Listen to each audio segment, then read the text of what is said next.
ಕೂಡ ಅವರು ಶೆಡ್ಯೂಲ್ ಮಾಡ್ಕೊಂಡಿದ್ದಾರೆ. ಸ್ಟೂಡೆಂಟ್ ಅಕಾಡೆಮಿಯ ಪಾರ್ಟಿಸಿಪೇಷನ್ ಸಾಕಷ್ಟು ಇರುತ್ತೆ. ಸೊ ನಮ್ದು ಎಲ್ಲರದ್ದು ಒಂದು ರಿಕ್ವೆಸ್ಟ್ ಏನಂದ್ರೆ ನಮ್ದೊಂದು ಇನ್ಫಾರ್ಮೆಕ್ಸ್ ಸೆಂಟರ್ ಅಲ್ಲಿ ಏನ್ ಆಗ್ತಾ ಇದೆ ಈಗ ಎಕ್ಸಿಬಿಷನ್ ಸೆಂಟರ್ ಒಂದ್ ಸ್ವಲ್ಪ ಸಿಟಿಲಿಂದ ದೂರ ಇದೆ. ಸೊ ನಿಮ್ಮ ಮಾಧ್ಯಮದ ಮುಖಾಂತರ ಒಂದ್ ಸ್ವಲ್ಪ ಆದಷ್ಟು ಪ್ರಚಾರ ಆದ್ರೆ ಸೊ ಜನರನ್ನ ಅಲ್ಲಿ ಮತ್ತು ಶ್ರೀ ರಾಮ್ ಮೋಹನ್ ನಾಯ್ಡು ಸನ್ಮಾನ್ಯ ಕೇಂದ್ರ ವಿಮಾನಯಾನ ಸಚಿವರು ಇದು ಹುಬ್ಬಳ್ಳಿ ವಿಮಾನ ಟರ್ಮಿನಲ್ ಈ ಸಾಧಾರಣ ಮುಗಿಯುವ ಹಂತದಲ್ಲಿದೆ. ಈ ಒಂದು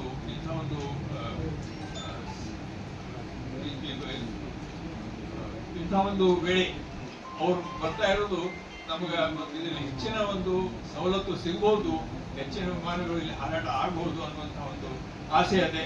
ಅದೇ ತರನಾಗಿ ಶ್ರೀ ಎಚ್ ಕೆ ಪಾಟೀಲ್ ಅವರು ನಮ್ಮ ಅಧ್ಯಕ್ಷರು ಒಂದು ಮುತುವರ್ಜಿ ವಹಿಸಿಕೊಂಡು ಅದನ್ನು ಮಾಡ್ತಾ ಇದ್ದಾರೆ. ಅವರು ಇಲ್ಲಿ ಬರ್ತಾ ಇದ್ದಾರೆ. ಅವರಿಂದ ನಮ್ಗೆ ಸಾಕಷ್ಟು ಸಹಾಯ ಸಹಿತ ಈ ಒಂದು ಎಕ್ಸಿಬಿಷನ್ ಕಂಡಕ್ಟ್ ಮಾಡಲಿಕ್ಕೆ ಅವರಿಂದ ಮತ್ತು ಶ್ರೀ ಪ್ರಹ್ಲಾದ್ ಜೋಶಿ ಅವರು ಹೆಚ್ಚಿನ ಸಹಾಯ ಕೇಂದ್ರ ಸರ್ಕಾರ ಹಾಗೂ ರಾಜಕೀಯ ಕ್ಷಣದವರೆಗೂ ನಾವು ಬರ್ತಾ ಅನ್ನುವಂತಹ ಒಂದು ಆಸೆಯನ್ನು ಹೇಳ್ಕೊಡ್ರಿ. ಇವರೆಲ್ಲರ ಹೆಸರು ನಾವು ಏನಿದೆ ಎಲ್ಲರಿಗೂ ಭೇಟಿಯಾಗೇವಿ. ಅವ್ರು ಮತ್ತೆ ಅಂತಂತಾರೆ ನಮ್ಗೆ ಆಸೆ ಇಟ್ಕೊಳ್ಳಿಕ್ಕೆ ಇನ್ನೊಂದು ಉದ್ದೇಶ ಅಂತಂದ್ರೆ ನಾವು ಇವರಿಗೆ ಒಂದು ಮನವಿಯನ್ನು ಕೊಡ್ತಾ ಇದ್ದೇವೆ, ಒಂದು ಮೆಮೊರಂಡಮ್ ಕೊಡ್ತಾ ಇದ್ದೇವೆ. ಆ ಮೆಮೊರಂಡಮ್ ಕೊಡೋದ್ರಿಂದ ಈ ಭಾಗಕ್ಕೆ ಮತ್ತು ನಮ್ಮ ಎಕ್ಸಿಬಿಷನ್ ಸೆಂಟರ್ ಅದರ ಡೆವಲಪ್ಮೆಂಟ್ಗೆ ಅನುಕೂಲ ಆಗಬಹುದು ಅನ್ನುವಂತಹ ಒಂದು ಮಹದ ಇಚ್ಛೆ ನಮ್ಗೆ ಇದೆ. ಅದಕ್ಕೋಸ್ಕರ ನಾವು ಇನ್ನಾದ್ರೂ ಸಹಿತ ಆಸೆ ಇಟ್ಕೊಳ್ಳೇವೆ ಬರ್ಬೋದು.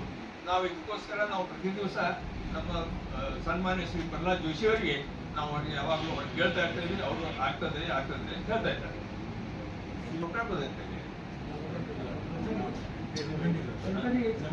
ಅಲ್ಲಿ ನಾವು ಬರ್ತೇವೆ ಅಂತ ಸೊ ರಾಜಕೀಯ ನಮ್ಗೆ ಬೇಕಾಗಿ ಹೋಗಿ ಹೇಳೋರಿಗೆ ನಾವು ಕನ್ಫರ್ಮ್ ಅಂತಂದು ಹೇಳ್ತಾರೆ.